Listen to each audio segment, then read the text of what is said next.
I dream and the world trembles. Yo, it's Lon Measley, and today I'm going to be giving you my plan for the start of Battle for Azeroth, and this will hopefully get you a head start for the new expansion as well. The first topic I'm going to get into is regarding preparation. First, you'll want to get your consumables ready.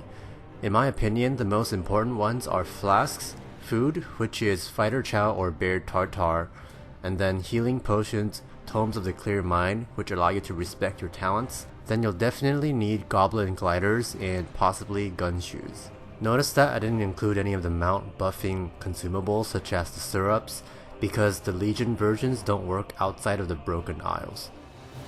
As such, as you're leveling up in BFA, you might want to keep an eye out for the new barding, stirrups, and hoof plates on the auction house. My second piece of advice regarding preparation is to get your Kil'jaeden's Burning Wish trinket and or another AoE trinket. With Awakening Essences becoming more available, this shouldn't be too hard to get. Next, you'll want to clean up your bags before the expansion.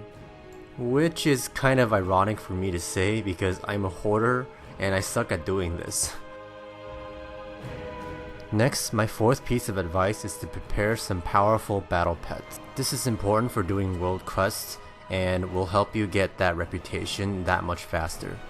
Some of the most powerful yet easy to get pets are the Anubisith Idol and just a lot of mech pets in general because they're strong against beasts, such as the Mechanical Pandaren Dragonling and the Dark Moon Zeppelin.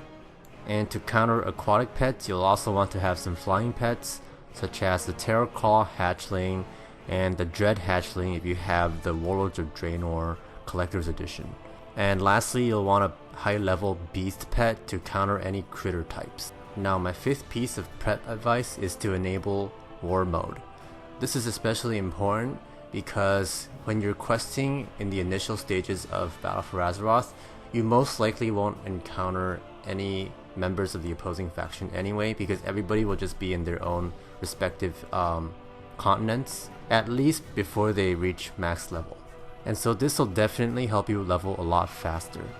And for my last piece of preparation advice, you'll want to park your character in Silithus before the expansion launches.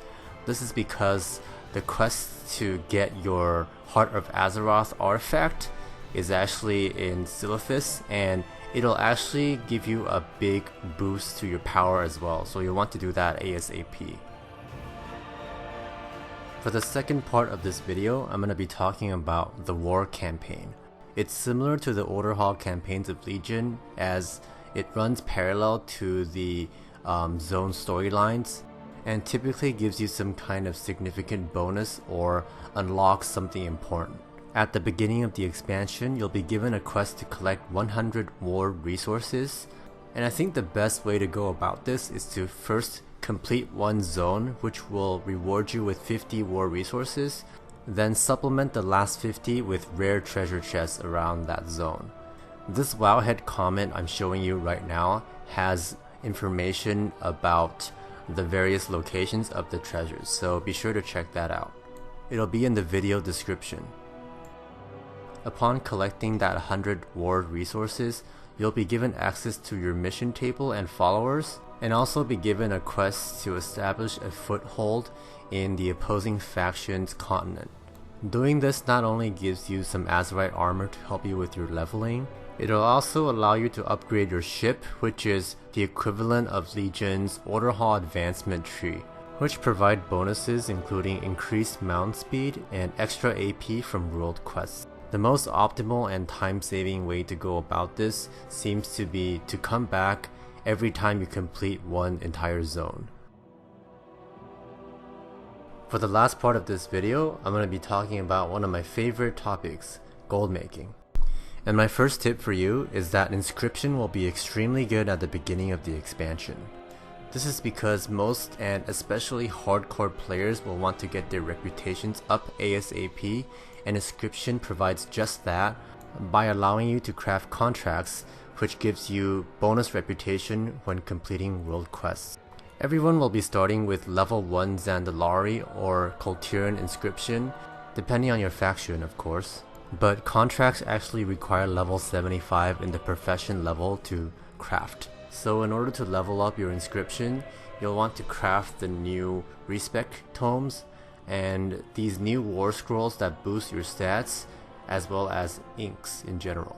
Now for your second profession, it'd be pretty good to have herbalism to complement your inscription, but honestly I think any crafting profession will be fine. I'm personally going with tailoring because I can't respec it having learned a lot of old recipes. Along with that though, I'll have kind of a third complementary profession, which is jewel crafting, and I'll have it on an alt to craft the new EXP jewels. Because you only need level 1 Kultiran or Zandalari jewel crafting to craft these. Granted that you'll be able to find the actual gem or the ore to prospect from the auction house. Along with this, I'll be trying to craft socketed jewelry or other socketed gear so that people can actually use these EXP gems. This is something you can easily capitalize on if you have alts with crafting professions. By the way, the new ore is Monolite, Storm Silver, and Platinum, with Monolite being the most common and probably your go-to for prospecting for uncommon gems. For my next gold making tip, I'll also be crafting most if not all of the consumables I mentioned in part 1. If you can't or don't want to craft these, you can also consider just flipping them. Other things I haven't mentioned, such as the crafting or gathering speed glove enchants, or even some potions, could also sell pretty well. Let me know if you have any ideas in the comments below. For my final tip, I just want to remind you to use the scrapper for any unwanted gear you may collect. If you happen to primarily be an enchanter though, you'll probably want to disenchant your items instead to get the relevant materials for your profession. Here's a table of the materials you can get from scrapping different slots of gear. Aside from these, scrapping is also a primary source of expulsum, a buy on pickup crafting material. So you can actually consider sniping gear off the auction house to scrap, to either get these mats or expulsum. By the way, I heard that scrapping trinkets guarantees getting expulsum, though I haven't confirmed it myself. And that is all for this video. I hope you guys found it helpful, and if it was, feel free to leave me a like, subscribe, and hit the bell icon for guides just like this. I have quite a few Battle for Azeroth guides coming up, so stay tuned. And until then, peace.